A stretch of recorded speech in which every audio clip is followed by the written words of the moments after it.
Hi, good evening. Thank you so much for joining me once again. We are back with another video with preaching chords for beginners. Last video we went with the key of C sharp. Today we're going to be just one half step up chromatically, so that's going to be the key of D. So to begin,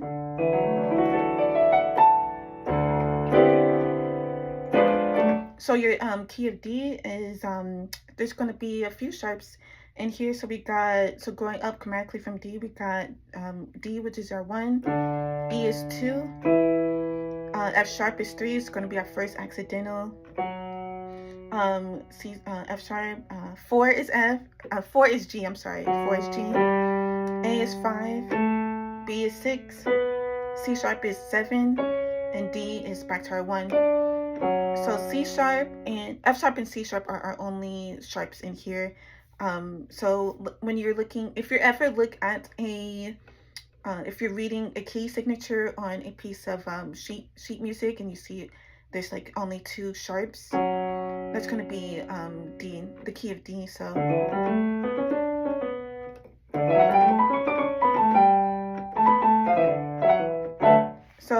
that's going to be our key that we're going to be in today. So let's go ahead and get into it. So we're going to implement that same, we're going to start with our left hand once again. So we're going to implement the combination of the ring finger and the index finger. So our 3 of D is F sharp. So you can find that by locating, so if D is our 1, you're going to count up 4 half steps up to F sharp. So a dyad, a major dyad is what D and F sharp is. So a dyad is comprised of 4 half steps. A dyad that is minor only has 3. So we want a major. To get to our 3, we want a major dyad. So D, so 1, 2, 3, 4 half steps up. So you want to count chromatically. So D, D sharp, E, F natural, and then F sharp. So that's going to be our 3. Okay. So with our left hand though, we're going to implement the ring finger and index finger. So go ahead and place your ring finger on E natural, on E, yeah. So it's going to be E and A sharp. Okay, so, and then you're going to slide that up chromatically. So when you do slide it up, slide your ring finger to F, E, F natural, and then from A sharp to B natural, so with your index finger.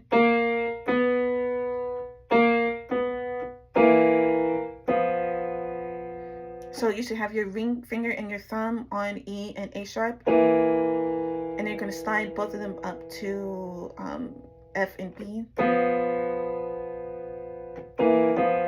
Or I like to, over time I've gotten used to the way that I play these tritones. Okay, so I use my pinky and my index finger first on yeah, I highly recommend my pinky and my index finger first. So I'm sorry, pinky goes to F, and then your index finger goes from A sharp to B natural. Not your index finger, your thumb. Okay, so they're interchangeable. I'm trying to see what's the best way to. So once you get used to it over time, I think that's what it was, because at first I was using my ring finger and my index finger. You could use either your ring finger or your index finger, or your pinky and your thumb, pinky and index finger. We're just gonna stick with the pinky on E and pointer finger on A sharp, and then your ring finger on F and thumb on B. Okay, so that's our 3, E and A sharp, going to the 4, which is your ring finger and your thumb. So we're going to go down to our next tritone. So our up chord, or the sharp 4, flat 5, sharp, yeah.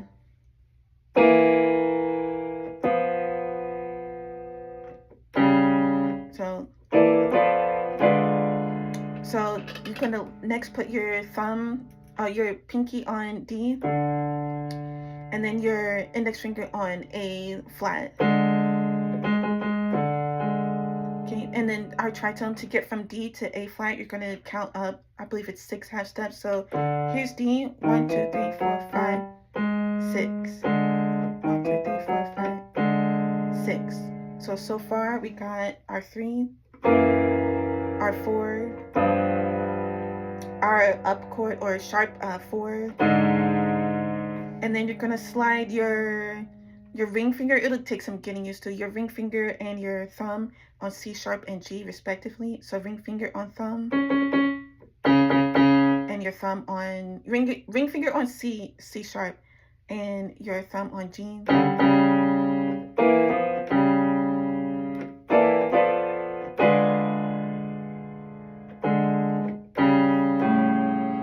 So C sharp and G is going to be that 5 chord. And then you resolve it back to the 1.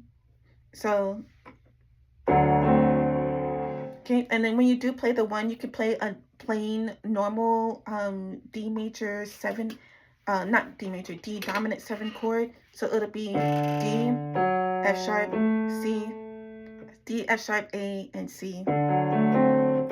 Or you could just leave the A out.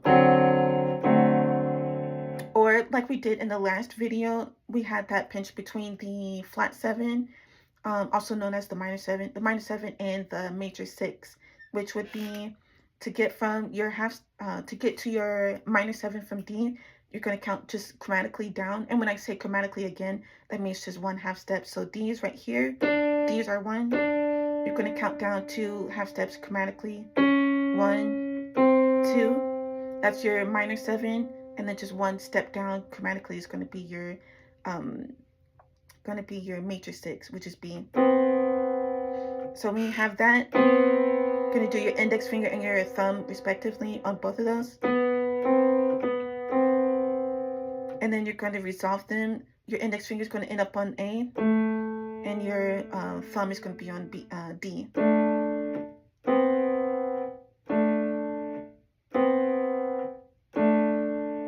Okay, so all again with the left hand. So we got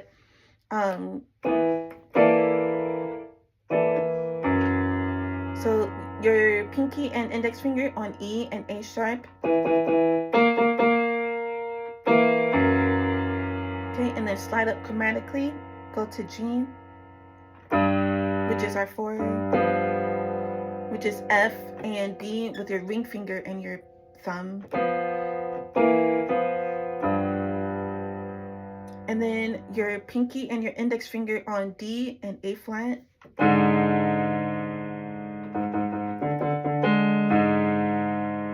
And then you're going to go half step down chromatically again to C sharp and G. That's going to be your ring finger and your thumb for your 5 chord. So here is how it should sound so far.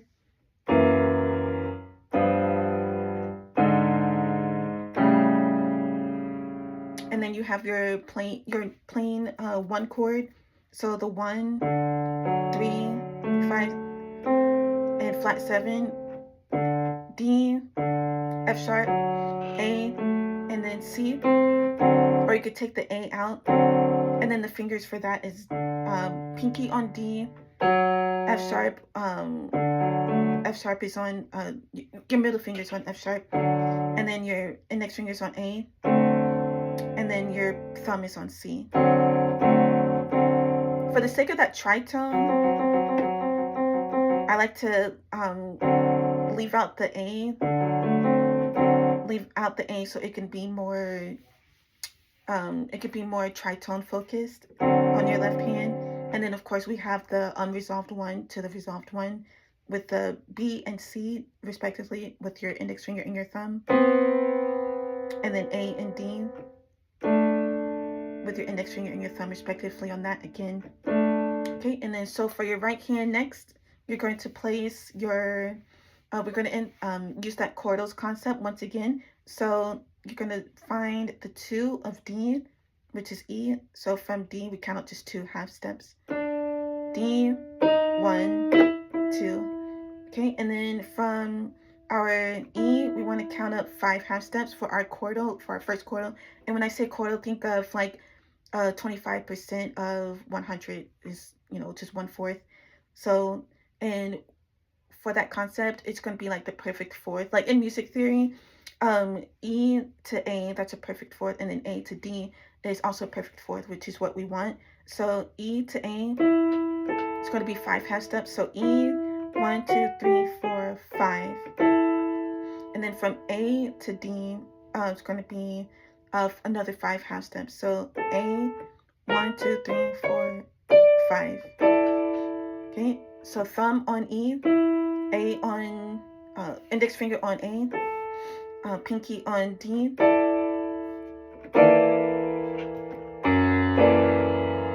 Okay, and then we're gonna keep your pinky where it is. Keep your pinky where it is, and then you're gonna slide up to chromatically. Your thumb is gonna be on F, and then your middle finger is on B natural.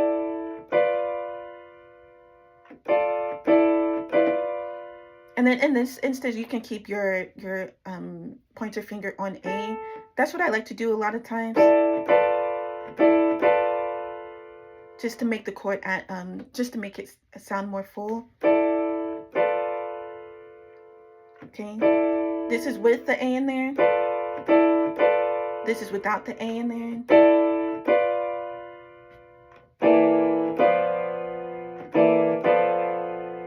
Okay, I like the A in there better because it makes it sound a lot more full. So, and then you're going to make your fully diminished chord. So your fully diminished chord is going to be comprised of F, A flat, B, and D.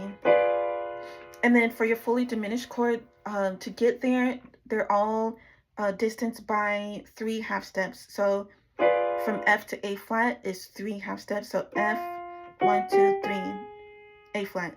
And then from A flat to B, B natural is another 3 half steps. A flat, 1, 2, 3. And then from B to D is another 3 half steps. So B, 1, 2, 3. Okay, so your thumb is on F. Pointer fingers on A flat. Middle fingers on B. And then your pinkies on D. Okay. And then for your 5 chord, you're going to implement that same chordals concept. You're going to find the 4 of G, or 4 of D, which is G. So D, 1, 2, 3, 4, 5. Because from D to G, that's a perfect fourth. You're going to count up 5 steps to get there. D, 1, 2, 3, 4, 5. And then from G to C, that's another perfect fourth. So you want to get another 5 half steps going up. 1, 2, 3, 4, 5. So G, 1, 2, 3, 4, 5. And then again from C to F is another perfect fourth. So C, 1, 2, 3, 4, 5.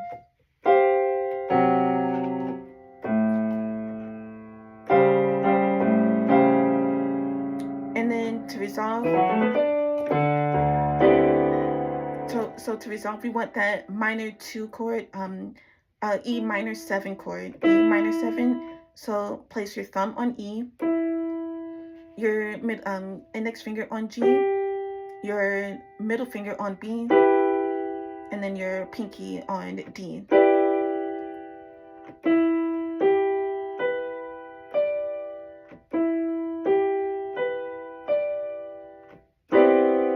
And then when you resolve it, you're going to go to the 1. So your 1 again is D, F sharp, and A. But for your right hand, you can play an F sharp with your thumb on F sharp, index finger on A, and then your pinky on D. And then remember, D is the highest, whatever note you're in, that's the highest note that we want to make sure it's ringing out and make sure that it's really emphasized. for emphasis of high praise and things of that nature. It helps a lot, especially when you're on organ, like when the pastor is preaching. And God said, "Let there be light."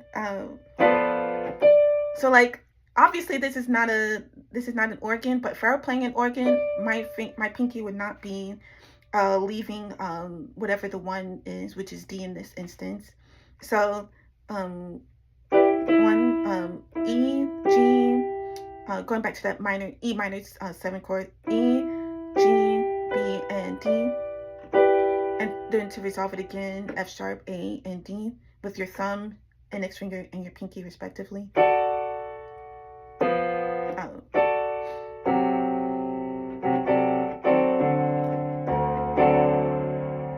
Okay, and then we have that pinch again with that left hand. So we got our E minor 7 chord, and then we got our B and C, and then that's when this is the unresolved 1 chord,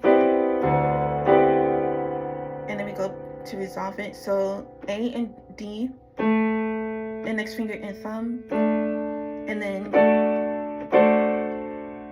you can add that flat 7 in there, that minor 7 if you like, which is C. So thumb on F sharp, index finger on A, ring finger on C, and then on with your pinky D. And I like to add that flat 7 in there just to make the chord sound more full.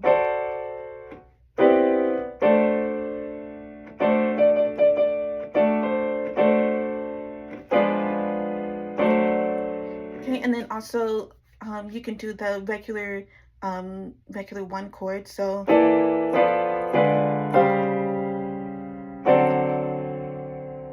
okay, 3, 4, up, 5, and then back to the regular 1. And then with the I'm going to do it again, but with the unresolved 1 to the resolved 1. So 3, 4, up, 5, and then unresolved. And then on your left hand, you can also keep your pinky on D as well. And then this is unresolved. So D with your pinky, and then index finger on B. Flat 7, C is on, your thumb is on C. And then that E minor 7 chord, so your thumb is on E, index finger is on G, your middle finger's on B, and your pinky's on D. And then you resolve it.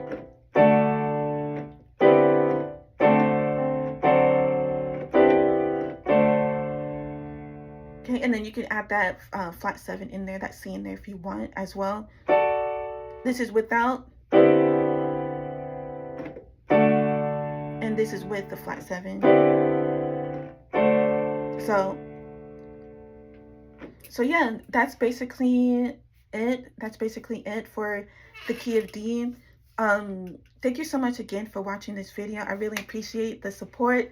If you have any questions about anything that I covered in this video, please definitely let me know. Go back and watch, rewatch rather, the previous videos. I have one in the key of C, one in the key of C sharp, and one in the key of G as well. I didn't put a label for the one in G, but I do have that one. That one's the Preaching Chords for Beginners Part 2. Actually, it's the first part, Preaching Chords for Beginners, the first part. So, but yeah, rewatch everything from this video if you have any questions. Also, comment down below if you have any questions about what I went over. Why is A to D called a perfect fourth? Any music theory questions, I can definitely answer those for you. Thank you so much again for watching. If you're watching this on YouTube, please like, subscribe, and share for more. Share, and comment for more content. If you're watching this on Instagram or any other of my social media outlets, thank you so much for watching. Please like, subscribe. Please like, follow, share, and comment. And yeah, thank you guys so much for watching, and I'll see you in the next video. Have a good one.